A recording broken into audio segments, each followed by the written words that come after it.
If you're new here, I'm Kanitsi, and if you're already watching my One Piece Chill channel, welcome back. Today we are going to read the chapter 1038, the latest chapter of One Piece. So if you are not up to date with manga, there will be spoilers for you.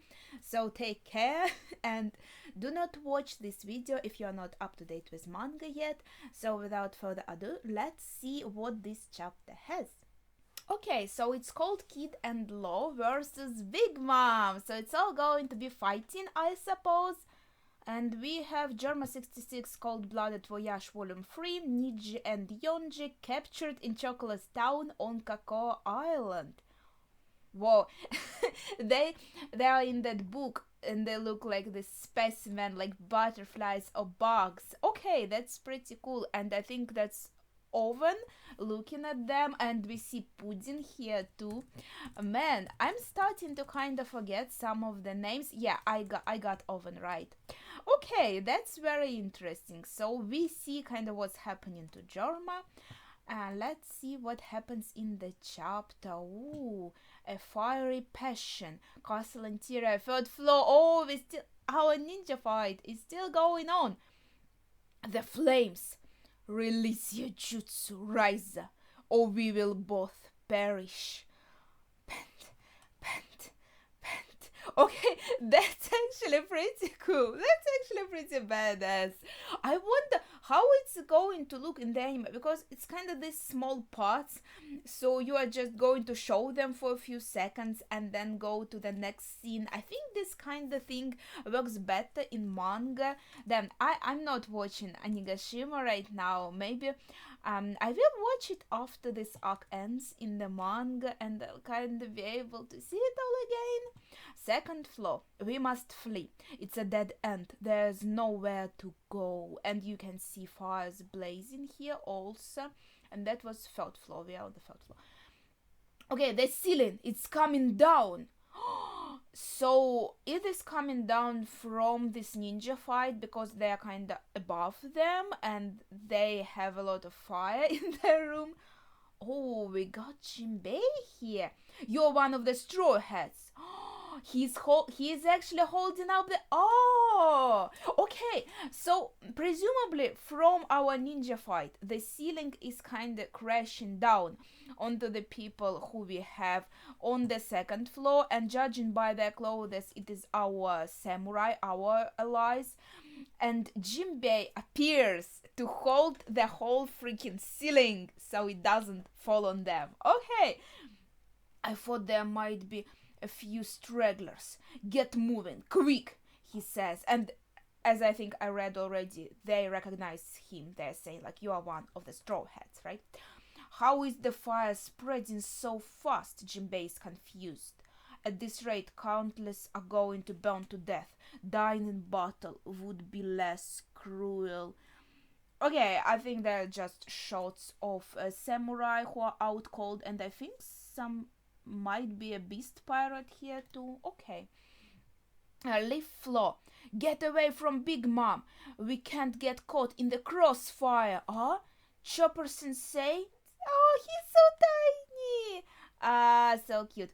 He's like, oh, what's the I just can't get over it. Like on the palms of this mink nurse. He looks so cute, and in this big helmet, and he's just miniature. Oh, what's the devil? Okay, he grew back. Thank goodness, you've recovered. I'm back to normal. Those side effects made me withered and weak for a while. This is nothing, though. It's kinda, yeah, similar, because everywhere, like in Luffy's case also, he uses a lot of power, and then there is a drawback very similar to this. So and we had this with Hyo, I think also we had seen that, so it's kind of normal for the One Piece universe for this to happen. I'm more worried, and then you get back to your normal form. I'm more worried about Zora, Miyagi. That's right, the remedy he took. That super recovery also has a great cost, right? Chopper says. Okay, so he because at that moment, when we were talking about that remedy, it was a bit unclear, because Marco appeared, but then, yeah, it was confirmed that he took some remedy this special one that they had. So at first I thought maybe Marco like did all the healing and they didn't even need that remedy. But now we are talking about the side effects of it. All the damage he suffered will come back many times worse. I hope he's won his fight already. Before, his injuries were so bad he couldn't move. If those wounds got multiple times worse, I think he did win his battle. But it's interesting. Zoro always gets this, like in Thriller Bark, we saw how much pain he can actually withstand. So I think he would be fine, but still, like, going out of commission, I think, by the end of this. I don't know. Zoro, please don't die on us. Huh? Who the hell are you? So his battle is finished, but he is super drained thanks to the side effects and all the damage he already took with Kaide and with King. What's going on? Is this Brook? No, it's not Brook. It's some others. What's going on? What's happening? My body, it won't move, Zoro says. Stop. Get away from me. And there's a Grim Reaper above him who wants to kill him. Wait. Did I miss something? The last time we saw Zoro, I think it was when he won against King, right? What is this Grim Reaper? Am I forgetting something? What the heck is this? Dome interior, right brain tower, Zoro and Frankie. Out of the way, Zoro, you bastard! Where had you go? Did you go? First floor attic. God damn it! Why did a former Whitebeard commander have to come and help those damn upstarts? Okay, we're just getting flashes of different places. Like we see what's happening to Zoro. We see that Frankie is looking for him. We see on the first floor attic, a lot of beast pirates. Like they are laying down, they can't move, and the fires are blazing around them. Then we go to basement level 1 where Aiza is, and I guess they were kind of talking about him. He's losing a lot of blood. I underestimated their numbers advantage. They may have been small fry, but they were still members of the beast pirates.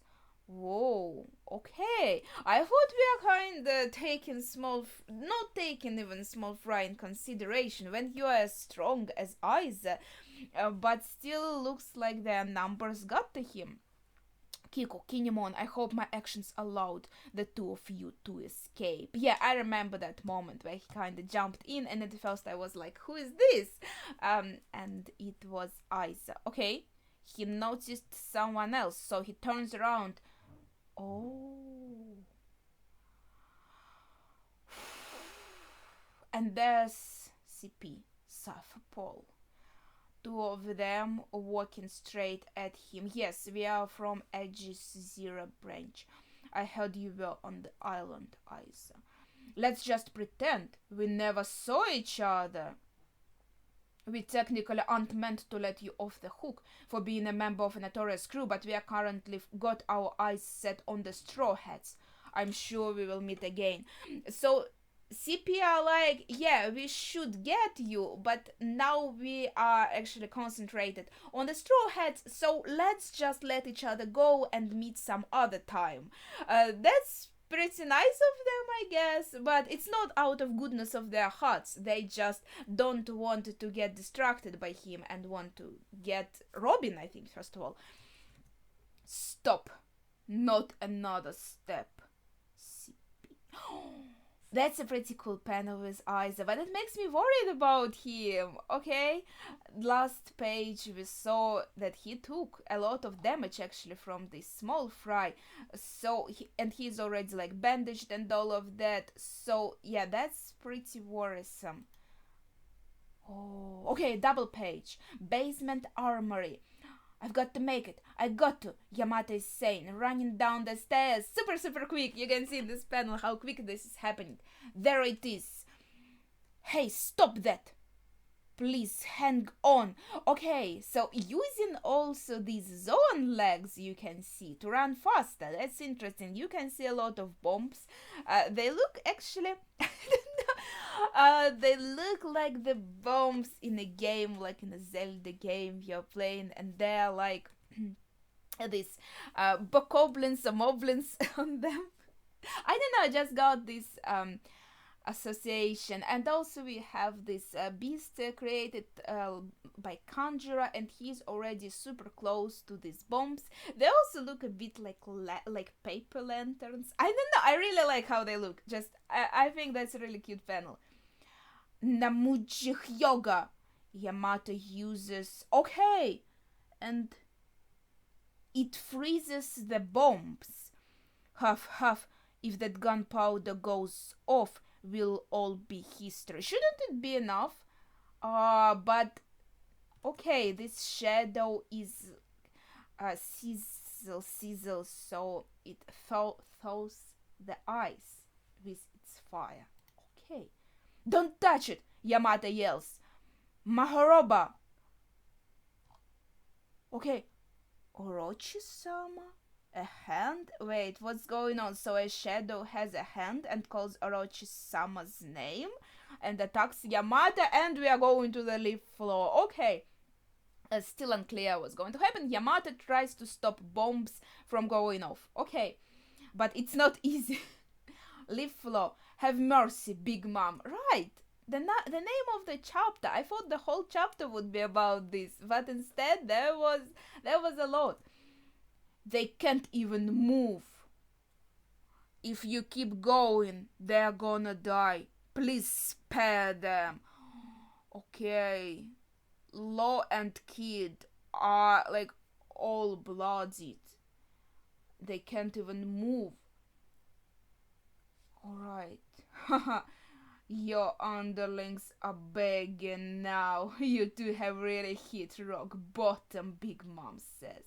Mama, Captain, boss. Oh my god. Okay, that's...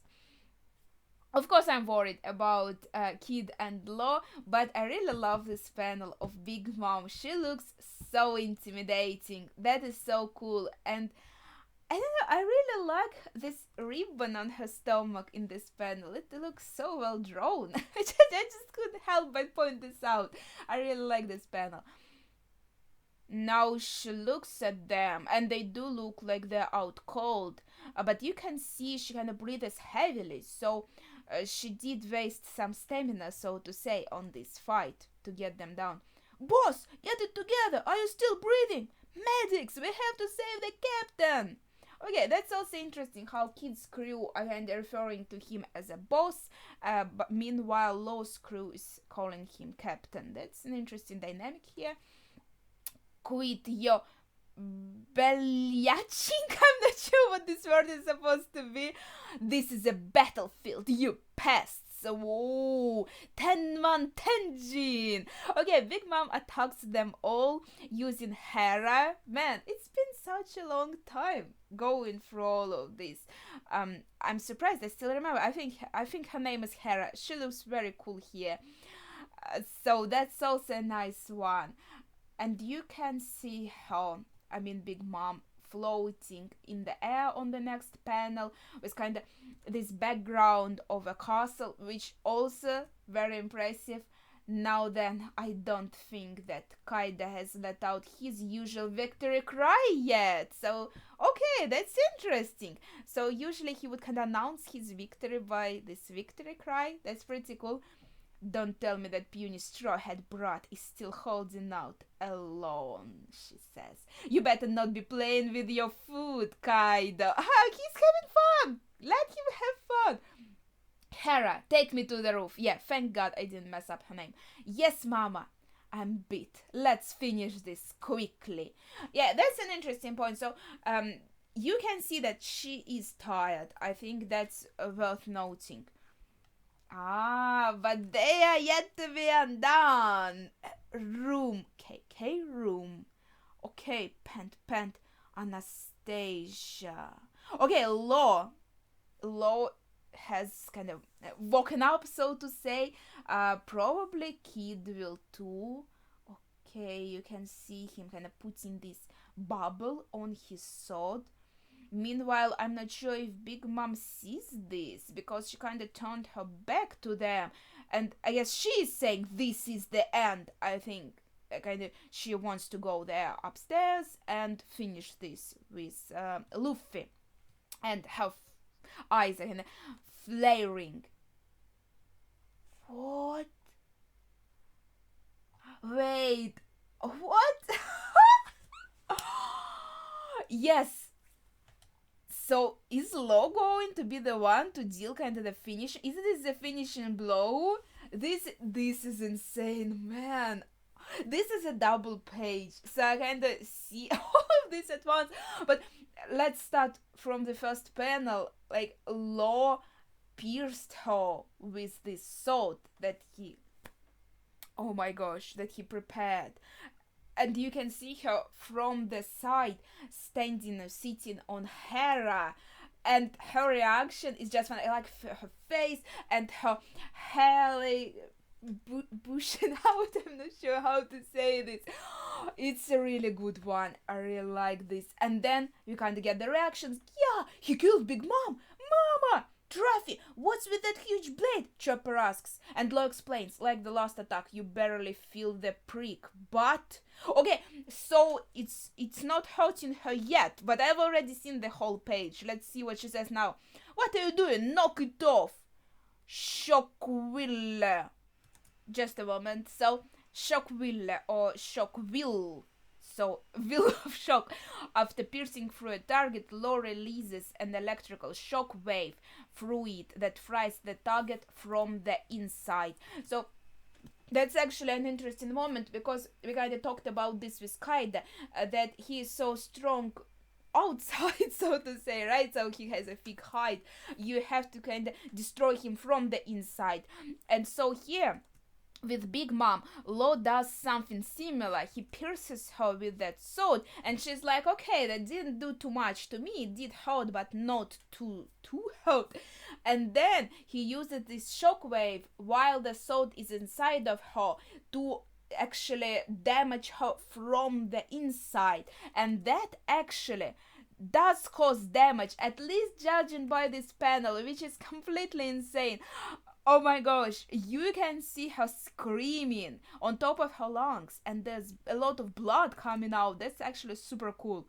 And then she falls down. How dare you hurt Mama, huh? What? Something is... And they're made from metal, so by this little things here, it looks like something is magnetic calling to these metallic details. Man, I'm so bad with English today. But pulling us in, yes. I would say special effect. Yes, special effect would be a good word, so you can see that effect of magnetism.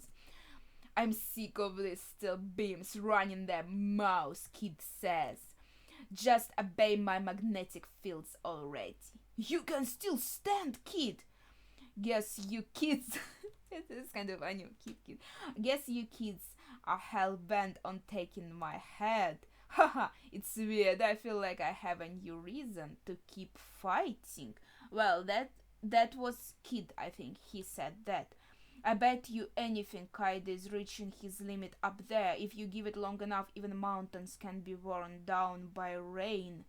They say you emperors are invincible. What a joke. There's no such thing. I really like what he said. I think maybe another reason that he mentioned is that he also has to keep her there right now because Kaida is reaching his limit up there and Luffy has an actual chance to win against him, though there's another reason to keep Big Mom here so she doesn't mess with Luffy and Kaida's fight.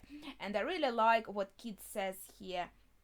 If you give it long enough, even mountains can be worn down by rain. That's really beautiful.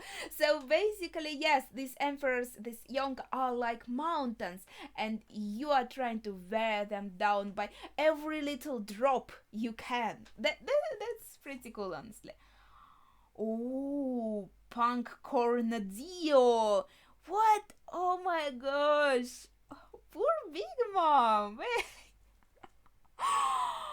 Okay, he attacks her too, and this is just a mess. Okay, so he just pushes her with this big metal concoction in the stomach, and you can see the impact. She's kind of flying back.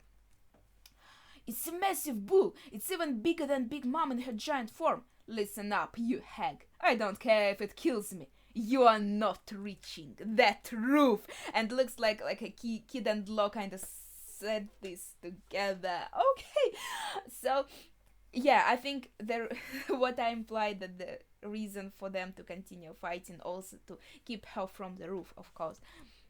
They are putting their lives on the line. Next issue cover and color spread. Okay, that's the end of the chapter. We also have some chapter notes, so I'll look through them. The Kojiki. Yamato's move is a reference to an ancient poem from the Kojiki. Mahoroba is described as a blissful, distant utopia somewhere in Yamato. Oh, okay, that's very fitting. Yamato being the ancient name for Japan. The kanji used translates to horse phantasm blade. Okay, next. Sugawara no Michizane. Big Mom's attack. Tenman Tenjin. References Sugawara no Michizane. Picture on the left. Michizane was a scholar, poet, and politician of the Heian period. He died in exile from his political rivals. However, after his death, plague and drought spread. Oh, the sons of the emperor died, and the capital was hit with weeks of storms. Most notably, the imperial palace's great audience hall was struck by lightning. This was chalked up to Michizane's angry spirit, and he was posthumously pardoned. Man, this word is so hot. Okay, that was very insightful. Tenman-gu Shrine. A shrine was subsequently built to appease and deify him. He became known as Tenman Tenjin, which is usually shortened to Tenjin, meaning sky god. Okay, I actually heard that one. Eventually, he became more associated with peace and scholarship than with storms and the sky. The Shinto shrines dedicated to him are called Tenman-gu. There's some kind of symbol over the U, so maybe I'm supposed to read it kind of differently. I'm not sure, honestly. Again, I'm sorry. There are around 14,000 of them in Japan. The attack also includes Daijizai, which is a Buddhist expression that roughly translates to total freedom. Okay, that's pretty cool. That's a cool name for the attack. Very epic. Cornadio, hand gesture. The final attack in the chapter references Cornadio, which is the name for the bull horns hand gesture associated with punk music. Yeah. We call it kaza in Russian, which actually translates as a god to English. So okay, that was very interesting. So that would be it for the chapter. I think it was very eventful. We saw a lot happening, and I really liked that end beat with Big Mom. Man, Law's attack was it actually looked so impressive. He kinda beat Kid on this one, because in this chapter they both gave their attacks on Big Mom, and Law's looked super impressive, much cooler than Kid's. Okay, I'm sorry. I like them both. I just really like that would be my favorite moment of the chapter, probably. So share your favorite moment and your thoughts in the comments. Thank you for watching, and see ya.